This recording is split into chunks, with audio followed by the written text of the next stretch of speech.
One of the best ways to get inspiration for plants that will provide interest during the cold winter months is to visit a local garden to find out what plants they are growing that are still looking good.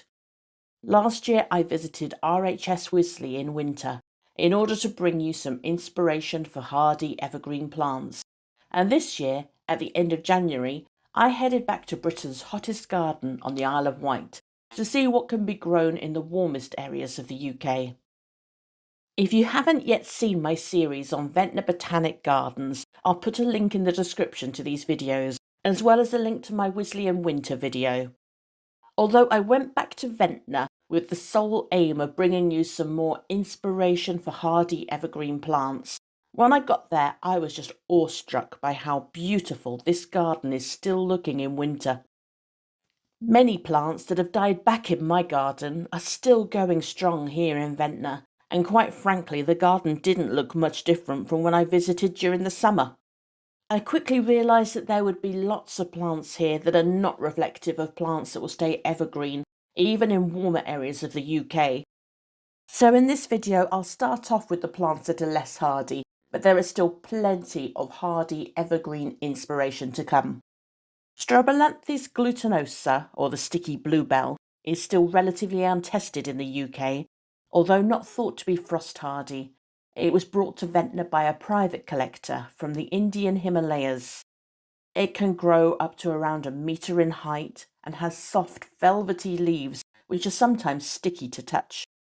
It prefers well-draining, acidic to neutral soil and partial shade, and flowers all winter long. Paraserianthes Lophantha is a beautiful tree known as the plume albizia and is native to Australia, where in some parts it's considered a weed. It produces creamy white bottlebrush flowers from May to August, although this one is flowering in late January. It prefers natural sandy or loam-based soil, but is frost tender, only surviving in the UK's most sheltered gardens. Lampranthus orange is a succulent native to the semi-deserts of South Africa. It has fleshy grey-green leaves and produces orange, daisy-like flowers in spring and summer. It's tolerant of low temperatures but will not survive being frozen, so it can only be grown outdoors in frost-free locations. It prefers to grow in full sun in well-draining, poor soils. Agave Xylonacantha, or the sawleaf agave, is native to Mexico, with rosettes of fleshy leaves and irregularly shaped spines along the margins or edge of the leaf. It prefers to grow in full sun or partial shade in well-draining acidic or neutral soil. It is tolerant of frosts and occasional dips below freezing, but must be kept very dry over winter. Brugmansia Sanguinea, or the red angel's trumpet, is a shrub or small tree native to South America. In Ventnor, this plant is flowering well in late January, but even in my south coast garden it will be cut back to ground level by frost before it produces flowers, although it does grow back in spring. Echium Lusitanicum is a smaller clumping variety of Echium native to Portugal and Spain, commonly known as the violet vein viper's bugloss.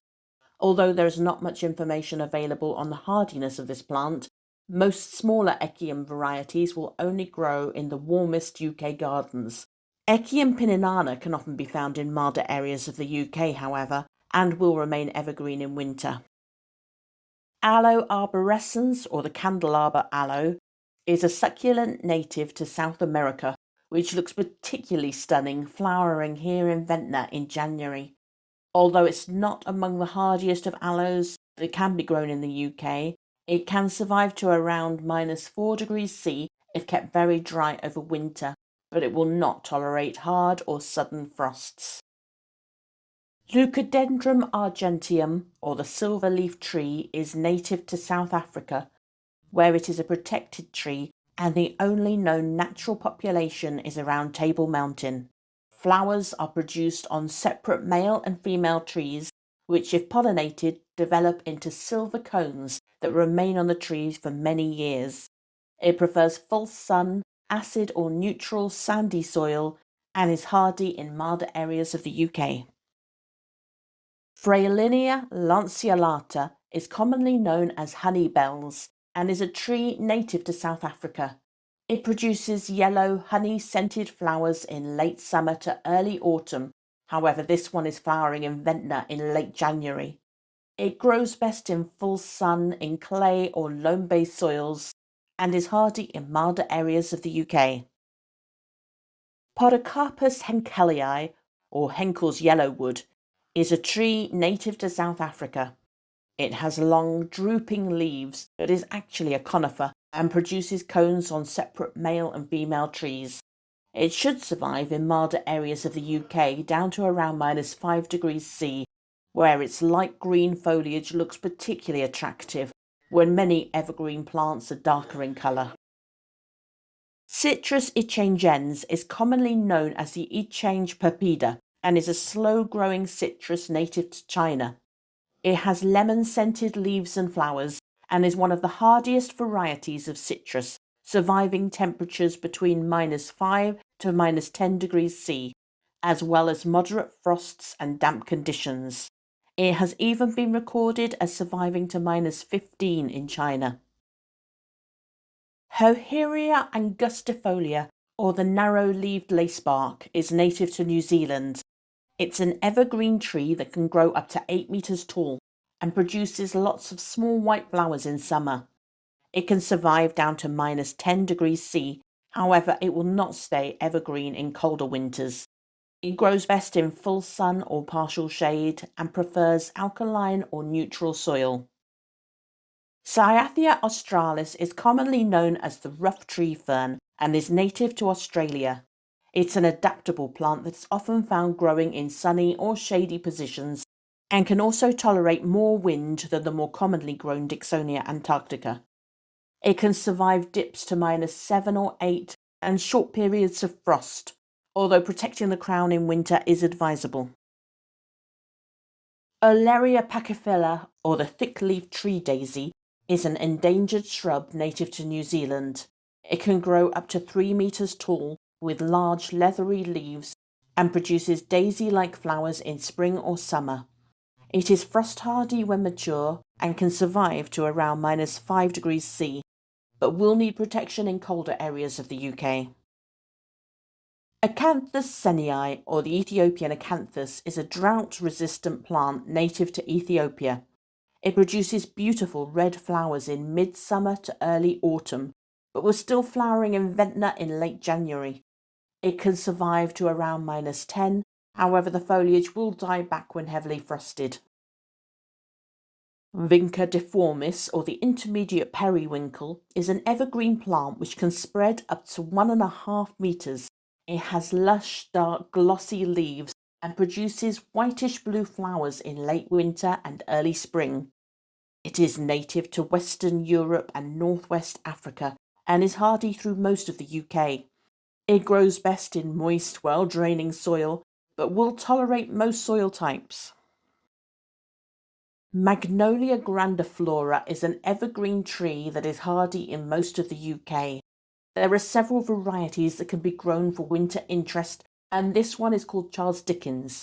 It produces large flowers 15 centimeters across, followed by bright red fruits in autumn, which can last 6 to 8 weeks, adding to its winter interest. Ehretia Acuminata is a fast-growing tropical tree that can grow to 15 meters tall, although some in Australia have been recorded at 30 meters. It's usually evergreen, but will lose its leaves during times of drought. It prefers full sun and well-draining sandy soil, and it's hardy in the UK, surviving to at least 12°C. Agave Paryi, or Parry's agave, is an evergreen succulent with grey-blue leaves native to Mexico through to Arizona. It naturally grows on mountain slopes where winters are often cold and damp, making it an ideal agave to try in the UK.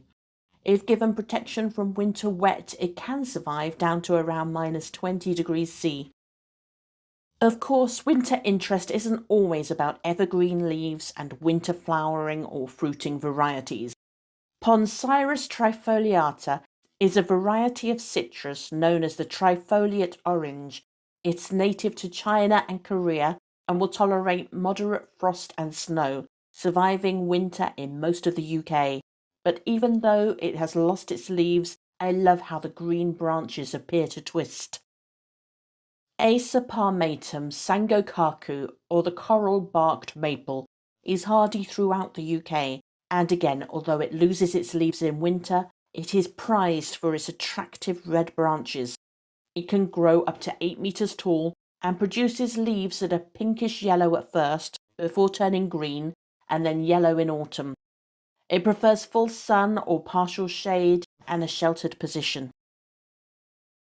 There are a few varieties of Cornus or dogwood which also have vibrant red stems in winter. Alba sibirica is a medium-sized shrub which can grow to around 2 meters tall. Its leaves turn red in autumn, while in spring and summer it will produce small white flowers. It grows best in full sun or partial shade in moist, well-draining, acidic or neutral soil. Miscanthus is a genus of grass native to Asia, commonly known as Japanese silvergrass. It grows best in full sun and well-draining soil, and is generally hardy in the UK. Although the plant does die back in winter, regrowing from the ground in spring, I think there's something quite remarkable about these towering brown flower heads. Finally, camellias are a wonderful plant to add winter interest to your garden. Hardy throughout most of the UK, with dark, glossy green leaves and varieties that can flower through winter and early spring, there are several different varieties with flowers ranging from white, pink and red, which can either be single or double. They are native to South Asia, growing naturally in woodlands. There are several varieties of camellia growing in Ventnor Botanic Gardens, and although not all are flowering at the same time, it is well worth visiting in winter to see these beautiful flowers in bloom.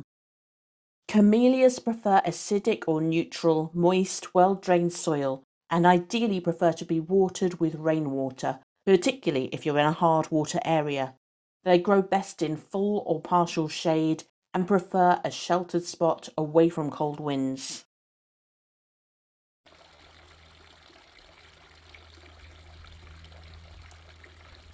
If you've enjoyed watching this video, please consider subscribing and turn on notifications. You can follow me on Facebook, Instagram or X for video updates as well as my flower of the day.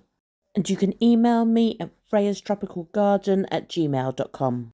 Don't forget to check out my website at freyastropicalgarden.co.uk, where you can find a range of information including public gardens that I've visited and information on plants that have been shown on my videos. I've had so much fun making this video, but if you'd like to make a contribution towards running costs, you can do so via PayPal.